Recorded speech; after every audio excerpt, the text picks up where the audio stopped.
오늘은 부활 제3주간 목요일입니다. 사도행전의 말씀입니다.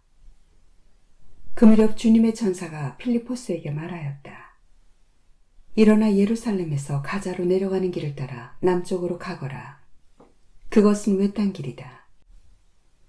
필리포스는 일어나 길을 가다가 에티오피아 사람 하나를 만났다.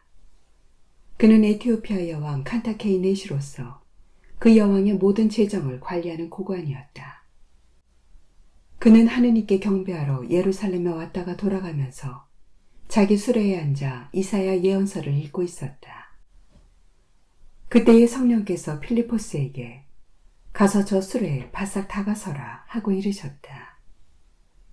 필리포스가 달려가 그 사람이 이사야 예언서를 읽는 것을 듣고서 지금 읽으시는 것을 알아듣겠습니까? 하고 물었다. 그러자 그는 누가 나를 이끌어주지 않으면 내가 어떻게 알아들을 수 있겠습니까? 하고서 필리포스에게 올라와 자기 곁에 앉으라고 청하였다. 그가 읽던 성경 구절은 이러하였다. 그는 양처럼 도살장으로 끌려갔다. 털 깎는 사람 앞에 잠자코 서 있는 어린 양처럼 자기 입을 열지 않았다.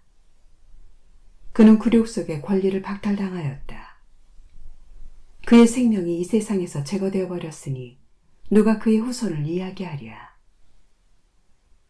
네시가 필리포스에게 물었다. 청컨대 대답해 주십시오.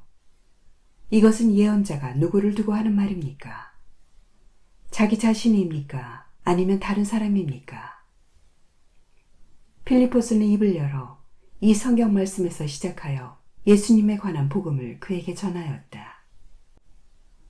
이렇게 그들이 길을 가다가 물이 있는 곳에 이르자 네시가 말하였다. 여기에 물이 있습니다. 내가 세례를 받는데 무슨 장애가 있겠습니까? 그러고 나서 수레를 세우라고 명령하였다.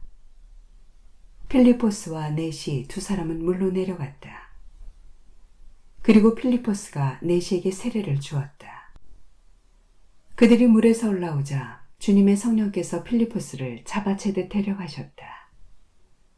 그래서 네시는 그를 더 이상 보지 못하였지만 기뻐하며 제 갈 길을 갔다.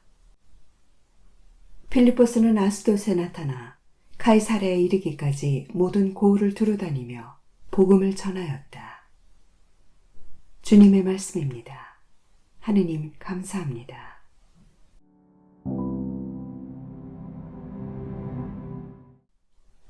요한이 전한 거룩한 복음입니다. 그때에 예수님께서 군중에게 말씀하셨다. 나를 보내신 아버지께서 이끌어주지 않으시면 아무도 나에게 올 수 없다. 그리고 나에게 오는 사람은 내가 마지막 날에 다시 살릴 것이다. 그들은 모두 하느님께 가르침을 받을 것이다 라고 예언서들에 기록되어 있다. 아버지의 말씀을 듣고 배운 사람은 누구나 나에게 온다. 그렇다고 하느님에게서 오니 말고 누가 아버지를 보았다는 말은 아니다. 하느님에게서 오니만 아버지를 보았다. 내가 진실로 너희에게 말한다. 믿는 사람은 영원한 생명을 얻는다. 나는 생명의 빵이다. 너희 조상들은 광야에서 만나를 먹고도 죽었다. 그러나 이 빵은 하늘에서 내려오는 것으로 이 빵을 먹는 사람은 죽지 않는다. 나는 하늘에서 내려온 살아있는 빵이다. 누구든지 이 빵을 먹으면 영원히 살 것이다. 내가 줄 빵은 세상에 생명을 주는 나의 살이다. 주님의 말씀입니다. 그리스도님 찬미합니다.